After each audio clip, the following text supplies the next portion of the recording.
I congratulate you again यश जैन। बहुत ही बड़ी achievement होती है किसी भी एग्जाम में फर्स्ट रैंक लाना, और क्योंकि मैंने बोला मैं भी उसी फेज से निकला हुआ हूँ, ये चीज जिंदगी भर आपके साथ रहेगी। मतलब आप इस मोमेंट को हमेशा चेरिश करोगे कि यार मैंने 2025 में गेट में मचाया था।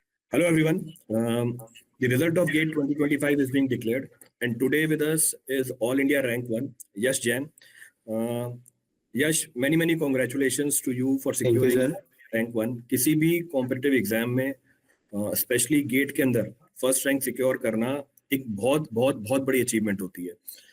तो सबसे पहला सवाल जो मैं आपसे पूछना चाहूंगा कि जब आपने रिजल्ट देखा, व्हाट वाज दी फीलिंग? मतलब कैसा मोमेंट था जब आपने अपना रिजल्ट देखा और पहली रैंक देखी आपको वहां पे?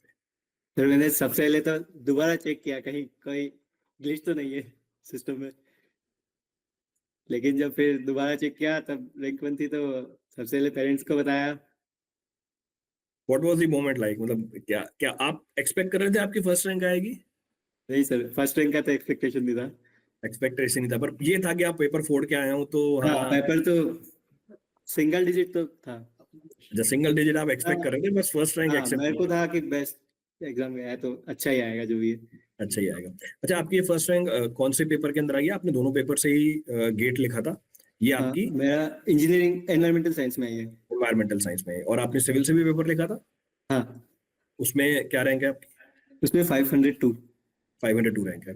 तो यश, मेरे हिसाब से आप बेस्ट एग्जाम्पल बनते हो आपके जो बाकी फेलो एस्पिरेंट्स हैं जो गेट की तैयारी कर रहे होते हैं, जिन्होंने इस बार गेट दिया या उनकी रैंक अच्छी नहीं आई दोबारा गेट देंगे, या वो एस्पिरेंट जो गेट 2026 को टारगेट कर रहे हैं, उनके लिए आप क्या सजेस्ट करना चाहोगे कि यार जब आप पेपर लिखते हो, तैयारी तो कॉमन होती है हमारे गेट और हाँ, एनवायरमेंटल साइंस की, तो क्या वो सिर्फ गेट के ऊपर ही फोकस करे सिविल में, या गेट एनवायरमेंटल साइंस के ऊपर भी पैरेलली प्रिपरेशन करके एग्जाम निकाल सकते हैं? सर मैं बोलूँगा कि उन लोगों को दोनों के लिए प्रिपेयर करना चाहिए एक साथ, क्योंकि एनवायरमेंटल साइंस में अलग से प्रिपरेशन की जरूरत नहीं है, तो वो लोग सिविल के साथ उसको भी प्रिपेयर पहले इजीली कर सकते हैं। इजिली। और क्या सारा सिलेबस सेम है, या कुछ फर्क है जिसको हम मैनेज कर सकते हैं आसानी से? कुछ फर्क है लेकिन उसको इजीली मैनेज कर सकते हैं, थोड़ा सा पीवाईक्यू देख के। और ओके, मतलब 55% जितना मैंने सिलेबस को देखा है, क्योंकि हम पढ़ाते भी हैं हाँ, उसको एनवायरमेंटल साइंस को, 55 से लेकर 60% सिलेबस तो हमारा सिविल इंजीनियरिंग का ही है। हाँ, और जो 40% सिलेबस है वो बेसिक, अगर हमने 11वीं 12वीं में केमिस्ट्री कर रखी है तो उससे मैनेज हो जाता है हाँ, इजीली। उससे मैनेज हो जाता है। हाँ। और अभी क्योंकि रिसेंटली ऐड हुआ है एनवायरमेंटल साइंस गेट के अंदर, तो इतना ज्यादा कंपटीशन नहीं है। हाँ, ये सबसे। तो अगर हम सिविल वाला पोर्शन भी करके जाएं, उसमें भी अपनी एक्यूरेसी बना के रखें, तब भी हम अच्छी रैंक को सिक्योर कर सकते हैं। हाँ, ये भी है। आपने कोई अलग से तैयारी की थी एनवायरमेंटल साइंस के लिए, कि बस सिविल का पढ़ के ही आप लेके जा चुके हैं रैंक? मैंने सिविल मेजोरिटी तो मैंने सिविल के लिए पढ़ा था, लेकिन लास्ट टाइम पे एनवायरमेंट का थोड़ा पीवाईक्यू और थोड़े क्वेश्चंस देख के गया था। अच्छा, बस मतलब लास्ट ईयर के क्वेश्चंस करे थे आपने, हाँ, और उसी को बस बेस बना के आपने इस साल का पेपर दिया है? हाँ। ओके। तो यश, जैसे अब आपकी रैंक आई है, तो आगे आप वापस पीएसयू में जाना चाहेंगे, रिसर्च करना चाहेंगे, या और भी किसी एग्जाम को टारगेट कर रहे हैं? सर अभी मैं ईएसी को टारगेट कर रहा हूँ। Okay, you are targeting engineering services. Yes sir. Okay, तो मतलब आपने गेट की तैयारी तो करी है यहाँ से, और अब इंजीनियरिंग हाँ, सर्विसेज भी आप मतलब टारगेट कर रहे हो। हाँ, और इंजीनियरिंग सर्विसेज बेटा।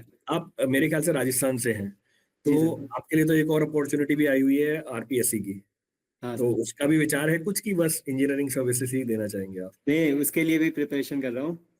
या उसके लिए पैरेलल भी preparation कर रहे हैं? ईएसी और राजस्थान यही दोनों के लिए पहले प्रिपेयर कर रहा हूँ। अच्छा, दोनों को ही आप पैरेलली टारगेट बना के चल हाँ, रहे हैं। अच्छा, काफी सारे दोस्त ऐसे होंगे जो आपके बोलते होंगे, क्योंकि मेरे पास रोज ये डाउट आता है, ऑलमोस्ट हर एक बच्चा ये पूछता है, सर दो दो एग्जाम की तैयारी हम कैसे करें, पैरेलली दो एग्जाम कैसे लेके जाएं? तो क्या आपको लगता है कि यार अगर हम दो एग्जाम को टारगेट कर रहे हैं तो हमारे लिए ज्यादा मुश्किल हो जाता है तैयारी करना, कि पैरेलली भी हम आसानी से मैनेज कर सकते हैं? सर पैरेलल भी आसानी से मैनेज कर सकते हैं, क्योंकि जो मेजर पोर्शन है टेक्निकल हम्म। वो तो कॉमन है। ठीक है। और अप्रोक्स 10 से 15% ही कोर्स होता है जो थोड़ा वेरी करता है। जो नॉन टेक वाला पोर्शन होता है। हाँ, अगर कोई थोड़ा से डेडिकेशन से अगर प्रिपेयर करे तो वो दोनों के पैरेलली इजीली प्रिपेयर कर सकता है। अच्छा, वो इजीली प्रिपेयर कर सकता है। मतलब बिल्कुल, मतलब मेरा ये मानना है, जैसे मैं भी जब तैयारी करता था, मेरा ये होता था यार, अगर मैं टेक्निकल जो टॉपिक्स है उनको तैयार कर लूं अच्छी तरीके से, हाँ, तो 90% तो सिलेबस मेरा हर एग्जाम का कवर हो ही गया है। और जो 10% हमारा होता है नॉन टेक का पोर्शन, जैसे गेट में हमारा एप्टीट्यूड और मैथमेटिक्स आ हाँ जाता है, इंजीनियरिंग सर्विसेज में हमारी जनरल एप्टीट्यूड, इंजीनियरिंग एप्टीट्यूड आ जाती है, हाँ थोड़ी मैथमेटिक्स आ जाती है। अब जैसे आप राजस्थान ए की बात कर रहे हो, यहाँ पर हमारा नॉन टेक का पोर्शन करंट अफेयर्स आ जाएगा या जीएस आ जाएगी इसके अंदर। राजस्थान जी हाँ हाँ, राजस्थान की जीएस आ जाती है, बस ये वाला पोर्शन वेरी कर जाता है, बट ऑन एंड ऑन बाकी सारी चीजें तो ऑलमोस्ट क्या रहती हैं, सेम सेम रहती ही है, है बाकी। बिल्कुल सेम रहती है। तो जैसे हम तो बोलते रहते हैं, पर जब कोई रैंकर जो इन्हीं लोगों के बीच में से निकल के आता है, वो अगर ये चीज बोले तो एक वो चीज स्ट्राइक करती है कि हाँ यार, हम भी एक साथ कॉमन तैयारी करके भी एग्जाम निकाल सकते हैं। क्योंकि मैक्सिमम बच्चा हमेशा ये गलती करता है कि जब भी कोई एग्जाम आता है, उस एग्जाम की सेपरेट तैयारी करना स्टार्ट कर देता है कि अभी आरपीएससी आया, हम इसकी तैयारी करना स्टार्ट कर देते हैं, बीच में कोई दूसरा आरआरबी का एग्जाम आएगा, फिर हम डाइवर्ट हो जाएंगे, बीच में इंजीनियरिंग सर्विस आएगा, हम फिर डाइवर्ट हो जाएंगे। तो आपके हिसाब से हमें जब मल्टीपल एग्जाम्स की तैयारी करनी है, उसको अप्रोच कैसे करना चाहिए? सर अगर अपने को मल्टीपल एग्जाम्स की तैयारी करनी है तो स्ट्रेटेजी ऐसी होनी चाहिए कि पहले जो कोर्स है, कोर्स को पूरा करें, उसके बाद जो एग्जाम आ रहे हैं उनको देते जाएं, उनके लिए अलग से फोकस नहीं करें। जब एक बार कोर्स हो जाए, आपका प्रिपरेशन पूरी हो जाए, फिर आप सबको बैलेंस करके और एग्जाम दे सकते हैं। ओके। अच्छा, आपने जब तैयारी करी तो आपकी प्रिपरेशन में टेस्ट सीरीज का कितना बड़ा रोल था? क्योंकि टेस्ट सीरीज मैं मानता हूँ नेट प्रैक्टिस होती है, जब भी हम मैच खेलने जाते हैं उससे पहले नेट प्रैक्टिस करते हैं, तो टेस्ट सीरीज भी हमारे एग्जाम के लिए नेट प्रैक्टिस होती है। तो आपके हिसाब से टेस्ट सीरीज की इंपॉर्टेंस कितनी थी? जैसे आपने भी स्कॉलरशिप टेस्ट दिया था अनअकैडमी के ऊपर, कितना हेल्प करती है टेस्ट सीरीज हमारी प्रिपरेशन में? तो मुझे लगता है 50% क्लासेस होती है और 50% आपकी प्रैक्टिस होती है, प्रैक्टिस टेस्ट सीरीज वगैरह। अगर टेस्ट सीरीज आप अच्छे से यूटिलाइज करते हो तो आपकी प्रिपरेशन को 2 to 3 टाइम्स अच्छा कर देगी, एनहांस कर देगी वो। एनहेंस कर देगी, क्योंकि जो मिस्टेक्स आप रियल एग्जाम में करने वाले हो वो आप पहले ही उनको पहले ही आइडेंटिफाई कर लोगे और रेक्टिफाई कर सकते हो। हाँ, ये आपने बहुत अच्छी बात बोली कि अभी भी मैक्सिमम बच्चा क्या करता है, टेस्ट देता है और बहुत टेस्ट देता है, गलतियां भी करता है, पर वो गलतियों को आइडेंटिफाई करके रेक्टिफाई नहीं करता, और फिर ये बोलता है सर मेरे टेस्ट में नंबर कम आ रहे हैं। तो क्या हमें टेस्ट में नंबर देखने होते हैं कि मेरे मार्क्स कितने आ रहे हैं, या क्या अप्रोच रहती है टेस्ट को एनालाइज करने की? तो टेस्ट में अपने को अपनी गलतियां देखनी चाहिए बस, बिल्कुल कि आप अपने आप को कैसे इम्प्रूव कर सकते हो। बिल्कुल, मतलब गलतियों को आइडेंटिफाई करो और उसको हाँ, रेक्टिफाई करो। यही। अच्छा, एक और मैं आपसे चीज पूछूंगा यहाँ पे कि जो बाकी हमेशा एक एस्पिरेंट जो होता है उसको डाउट रहता है, यार हमारा सिलेबस बहुत बड़ा है सिविल का, टेक्निकल के 15-16 सब्जेक्ट हो जाते हैं, नॉन टेक कितने सब्जेक्ट आ जाते हैं, यार इसको रिटेन कैसे करके रखें, रिवाइज कैसे करें इतने सारे टॉपिक्स को? सर रिवीजन करने के लिए सबसे बेस्ट ऑप्शन है शॉर्ट नोट्स। शॉर्ट आप नोट्स। अगर आप शॉर्ट नोट्स प्रिपेयर करोगे तो आप पूरे कोर्स को एक दिन में या एक वीक में इजीली रिवाइज कर सकते हो। ओके, तो नोट्स आप शॉर्ट नोट्स खुद ही बनाते थे?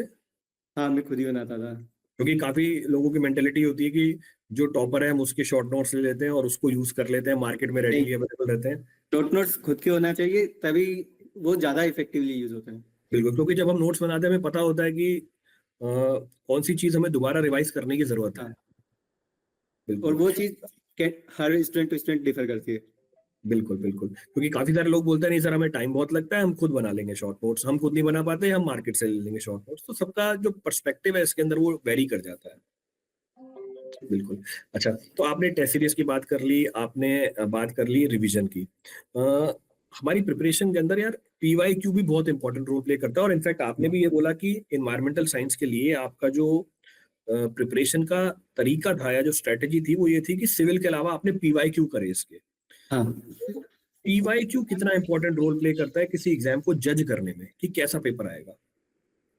तो पीवाईक्यू से ही आप जो आपका रियल एग्जाम होने वाला है उसको आप एनालाइज कर सकते हो कि आपको कितनी प्रिपरेशन की जरूरत है और किस टॉपिक का कितना वेटेज है, ताकि आप जो कोर है जहाँ ज्यादा वेटेज है जिन सब्जेक्ट का, उनको प्रिपेयर कर सकते हो। बिल्कुल, मतलब हाँ, इससे आइडिया लग जाता है कि कौन से टॉपिक से ज्यादा सवाल आते हैं, किस लेवल के सवाल आते हैं, न्यूमेरिकल ज्यादा आता है, थ्योरेटिकल ज्यादा आता है, इसका भी आइडिया लग जाता है, हाँ, और कितने डेप्थ में सवाल पूछे जा रहे हैं इसका भी आइडिया लग जाता है। नहीं तो पढ़ते तो सभी हैं, बट मेरे को एक पर्टिकुलर टॉपिक को कितनी डीपली पढ़ना है, जैसे गेट का यही है, आपको क्या करना है, पढ़ने सेलेक्टेड टॉपिक है पर डीपली पढ़ने हैं।